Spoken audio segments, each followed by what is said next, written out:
Bon les amis, l'État français est passé se servir sur mon compte en banque. J'avais 5500 € hier sur mon compte pro, et à un moment il faut rendre à César ce qui appartiendrait à César apparemment. Donc ils me prennent 70% de tout ce que je gagne. Guillaume Janton a un coup de gueule. Oui, je suis tombé sur une dinguerie pointée du doigt par Sarah Knafo, qu'on aime ou qu'on n'aime pas, mais qui a le mérite de mettre en lumière les dépenses ubuesques de l'État français. Est-ce que vous connaissez l'AFD, l'Agence française de développement?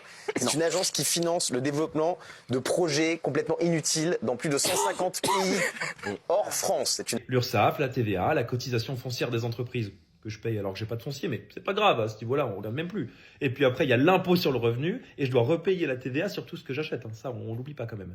Donc, Et Sarah Knafo révèle que donc cette agence dépense des millions et il y a une prime au projet wokiste. Elle dit, si on met les bons mots environnement, genre ou inclusion, on peut avoir quelques millions supplémentaires. Par exemple, 51 millions d'euros pour un programme de renforcement de l'égalité de genre dans l'accès aux opportunités économiques en Albanie. Voilà. Est-ce que c'est notre priorité de dépenser des millions là-dedans? C'est un scandale et c'est marrant parce qu'on se pose tout le temps la question où va l'argent des Français, où va l'argent que les Français payent aux impôts, où va l'argent que les patrons payent dans les charges patronales. Et ben, donc je travaille du lundi au samedi, mais pour moi que du lundi au mardi. Tout le reste du temps, c'est pas pour moi, c'est pour l'État et ses dépenses. Tu vas dans des trucs complètement inutiles comme ça. Et bravo à elle, qu'on l'aime ou qu'on l'aime pas, encore une fois, d'avoir pointé ça du doigt. Parce que là, c'est une dinguerie. Il y a aussi un projet en Jordanie. L'AFD soutient un projet de 151 millions d'euros entre 2022 et 2025 pour l'égalité des genres. Enfin, c'est n'importe quoi. N'importe quoi. Si je veux augmenter mon salarié de 100 balles, je dois donner 300 balles. Si je veux augmenter mon salaire, je dois donner 45% à l'État. Je paye 70% de tout ce que je gagne par l'État. C'est juste pas possible. 20-30%, mais prenez-les avec grand plaisir. Là, vous allez me faire croire que pour le niveau de service qu'on a en France, pour l'éducation, la sécurité, les hôpitaux, pour toutes ces choses-là, ça vaut 70% de tout ce que je fais.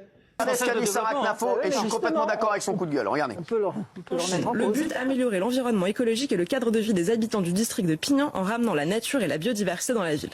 Modique somme de 40 millions d'euros, protection de la source du fleuve Kianjiang et du développement urbain durable de Kayur. 65 millions d'euros. La budgétisation sensible au genre. 151 millions d'euros. Programme de renforcement de l'égalité de genre dans l'accès aux opportunités économiques en Albanie. 51 millions d'euros. Le cirque comme vecteur d'avenir pour la jeunesse d'Afrique du Sud.